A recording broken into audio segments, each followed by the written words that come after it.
Hello guys, ngayon ang height ko kasi ngayon 5'8". So ang position ko is yan. Kita nyo, medyo tipto pa ako. Nakasapatos pa ako niyan. So medyo mataas siya, guys. Sa position ko. And napakalaki niya. Napakalaking motor niya. And napakaganda. So ito yung height niya para sa may height na 5'8". Siguro kaya niya pa yung mga 5'4", 5'5", ganon. Siguro bante sila sa ganyan, pwede. Pag nakabante ako ng ganyan, medyo flat-footed ako.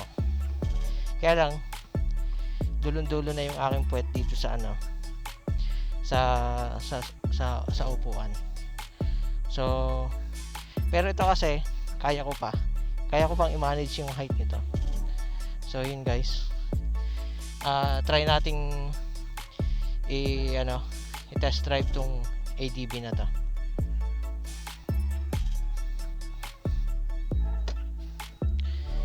Salamat nga pala sa pinsan ko.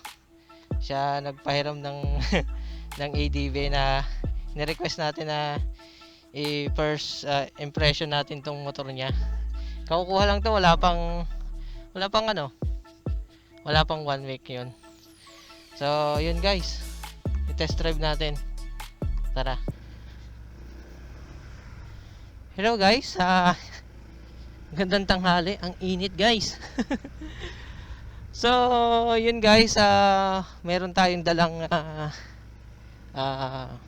bagong Honda ADB 160. Hindi to review, no? Parang fresh impression ko dito sa motor na to, since na never pa ako nakapagmaneho ng gartong motor, guys. So, yun, first impression natin kung anong meron dito sa motor na to na Honda ADB. So, yun guys, ikot lang natin dito sa subdivision. Actually, nandito ako sa Bulacan, sa Pampalay. Sa Pampalay. Sir, hello.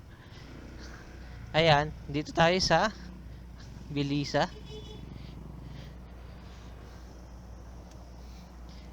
Tigil lang tayo saglit. Ayan. Hello guys.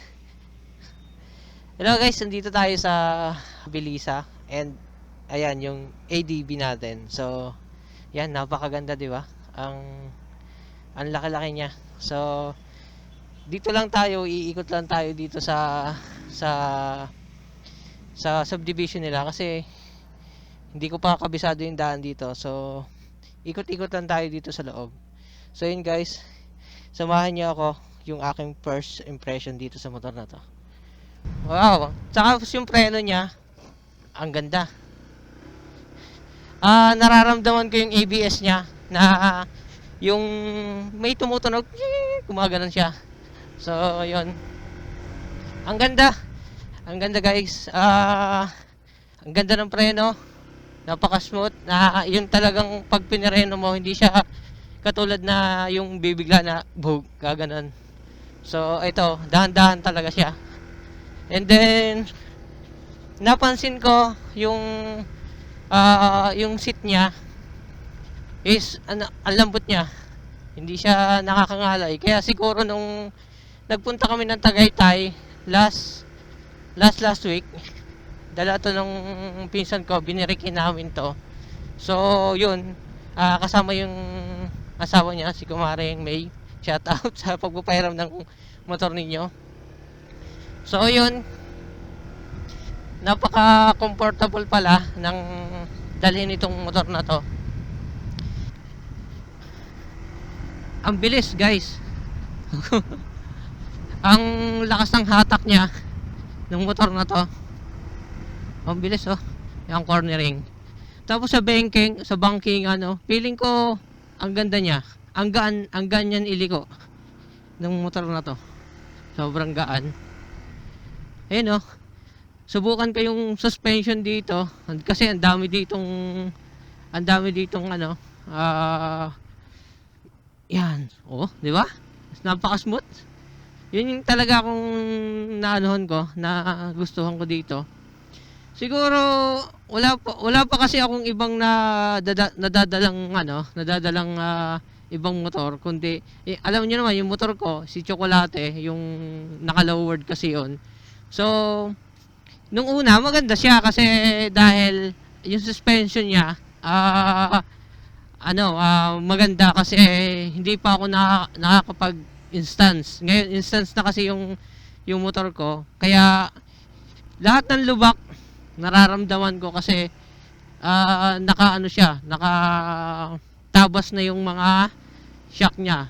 Ibig sabihin less na yung suspension niya. Kaya although may bounce pa rin, kaya lang hindi na ganoon kaganda dahil bawas na yung suspension niya. So anyway, balik tayo dito sa ADB. Yun, napakaganda ng position niya sa riding.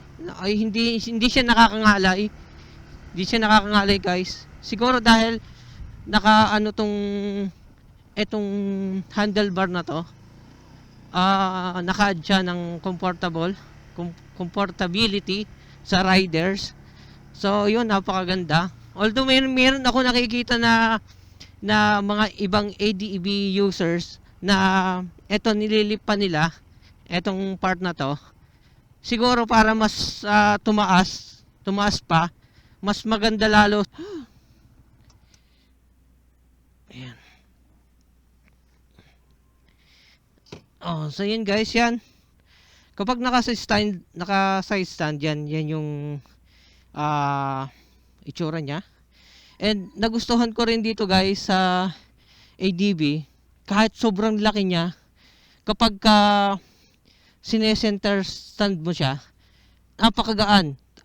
Parang alam mo yung parang napaka-smooth lang niyang tapakan. To. Tingnan nyo guys. Pagka so 'di ba ang laki ng motor na to. Pagka ginanyan ko siya, wala akong effort, Ayun, nakaganon na agad. Madali mo siyang sa center stand yung motor na to. So, yun guys. Ang ganda ng motor. Isa lang ang nasasabi ko. Maganda yung motor na to. Ito, motor na to ay hindi lamang pang city, pwede rin itong pang off-road guys, kasi dual sport tong motor na to. And yun guys, napakaganda. And kahit malaki siya, sobrang ganda ng motor na to. Napakagaan. Akala mo wala kang motor na dala. Yung parang hindi ganito kalaking motor ang dala ninyo guys.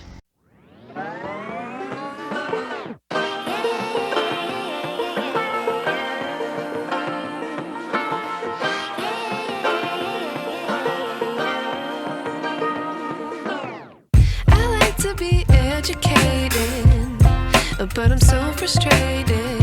Hello to my loneliness. I guess that ignorance is bliss. Take me back to before the new. Rewind, take it out of cue. Innocence can be a young man's game. Signed up for the hall of shame. I wish I knew how much I miss. So yun guys, kung hanggang dito umabot kayo sa video na to guys, don't forget to like and comment and subscribe my YouTube channel, Boss MM Motovlog. And see you in the next one guys. Bye bye.